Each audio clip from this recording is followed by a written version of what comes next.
ایک ضروری بات جو آپ کے دل میں ڈالنا چاہتا ہوں، محبت کے 10 مراتب آپ نے سنے، اس میں ایک مرتبہ عشق کا ہے جو غلط محبت ہے۔ پورا قرآن پڑھیے، پورے قرآن مجید میں ایک مرتبہ بھی لفظ عشق استعمال نہیں ہوا۔ آپ جملہ کتب حدیث نکالیے، بخاری، مسلم، سنن ابن ماجہ، سنن جامع الترمذی، سنن ابی داؤد اور سنن نسائی سے لے کر جملہ مسانید اور جوامع نکالے، ایک حدیث صحیح میں اللہ کے رسول نے لفظ عشق استعمال نہیں کیا۔ تیسری بات، 1,44,000 صحابہ حجۃ الوداع کے موقع پہ موجود تھے، کسی ایک صحابی نے اللہ کے رسول کے بارے میں یہ نہیں کہا کہ میں اللہ کے رسول کا عاشق ہوں۔ چوتھی بات، بلکہ میدان عرفات میں جب ایک شخص کو دیکھا عبداللہ بن عباس نے، وہ تنکا بنا ہوا ہے، پوچھا اس کو کیا مسئلہ ہے؟ کہنے والے نے کہا اس کو عشق ہو گیا ہے۔ تو صحابی کہتے ہیں میں میدان عرفات میں تھا تو میں دیکھ رہا تھا عبداللہ بن عباس ایک ہی دعا بار بار کر رہے تھے، اللہم انی اعوذ بک من العشق، یا اللہ زندگی میں مجھے یہ بیماری نہ لگانا۔ چوتھی بات، ماں کتنا معزز رشتہ ہے، بیٹی اور بہن، کوئی والدہ گرامی کوئی اپنی بہن اور اپنی بیٹی کے بارے میں یہ لفظ استعمال نہیں کرتا۔ مومن، دانشمند، عقل مند کیوں نہیں استعمال کرتا؟ کیونکہ یہ پاکیزہ لفظ نہیں ہے، یہ لفظ ہی غلط لوگوں کا ہے۔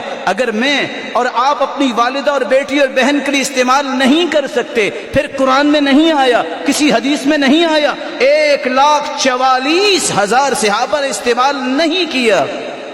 بینگ اے مسلم میرے لیے جائز نہیں ہے کہ میں پیغمبر کے بارے میں کہوں میں عاشق رسول ہوں۔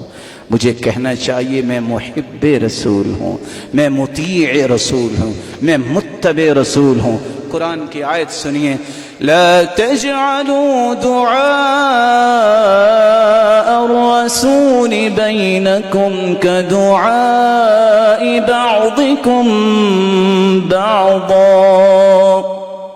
مسلمانوں، اللہ کے محبوب کو اس طرح مت پکارو جس طرح تم آپس میں ایک دوسرے کو پکارتے ہو۔ تم جن الفاظ سے ایک دوسرے کو بلاتے ہو ان الفاظ سے اس پاکیزہ ہستی کو مت پکارو۔